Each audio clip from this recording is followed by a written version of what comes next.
Hi అండి. నమస్తే. నేను మీ Ayesha. Welcome back to iSmart Ayesha Sohel all in one channel. ఈరోజు మన వీడియోలో పుదీనా పచ్చడిని ఎలా తయారు చేసుకోవాలో చూపిస్తున్నానండి. ఈ పుదీనా పచ్చడిని వేడివేడి అన్నంలో నెయ్యి వేసుకొని తింటే చాలా రుచిగా ఉంటుంది. ఈ పుదీనా పచ్చడిని ఇడ్లీ, దోస, వడ, పెసరట్లోకి తిన్నా చాలా రుచిగా ఉంటుందండి. ఇంకా ఈ పుదీనా పచ్చడిని ఫ్రిడ్జ్‌లో ఒక 2-3 డేస్ వరకు కూడా నిల్వ పెట్టుకొని తినొచ్చు. దీంట్లో మనం నువ్వులు కూడా వేసి చేస్తున్నాం కాబట్టి ఇది చాలా హెల్తీ ప్రోటీన్ ఫుడ్ అని కూడా చెప్పొచ్చు. ముందుగా స్టవ్ పైన ఒక పాన్ పెట్టుకొని 1 టేబుల్ స్పూన్ నువ్వులు వేసుకొని ఇలా కంటిన్యూస్‌గా కలుపుకుంటూ వీటిని డ్రై రోస్ట్ చేసుకోవాలి. ఫ్లేమ్‌ని లో ఫ్లేమ్‌లో పెట్టుకొని వీటిని వేయించుకోవాలి. ఇలా వేయించుకున్న తర్వాత వీటిని ఒక ప్లేట్‌లోకి తీసుకోవాలి. తర్వాత ఇదే పాన్‌లో 1 టేబుల్ స్పూన్ ఆయిల్ వేసుకొని మనం తినే కారంని బట్టి ఒక 10-12 పచ్చిమిర్చిని ఇలా వేసుకొని వీటిని ఇలా వేయించుకోవాలి. ఇలా కలుపుకుంటూ వీటిని వేయించుకొని ఒక ప్లేట్‌లోకి తీసుకొని పక్కన పెట్టుకోవాలి.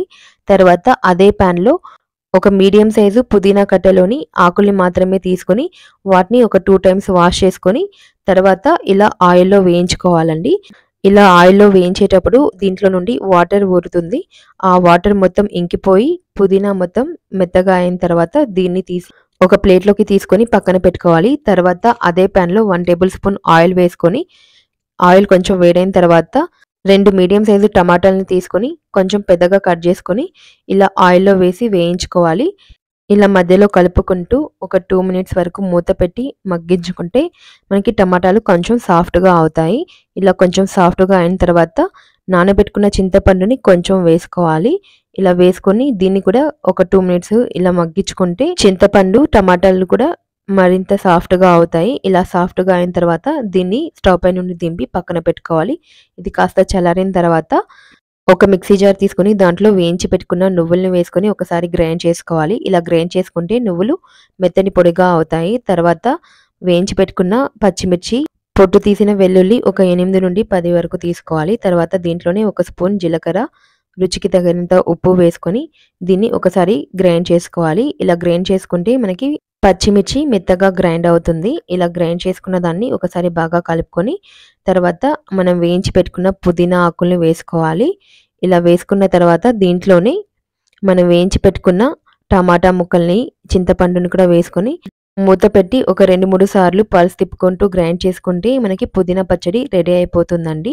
దీన్ని కొంచెం కోర్స్‌గా గ్రైండ్ చేసుకుంటేనే టేస్ట్ బాగుంటుంది. మరీ మెత్తగా చేసుకుంటే అంత టేస్టీగా అనిపించదండి. ఇలా గ్రైండ్ చేసిన పుదీనా పచ్చడిని ఒక బౌల్‌లోకి తీసుకొని పక్కన పెట్టుకోవాలి.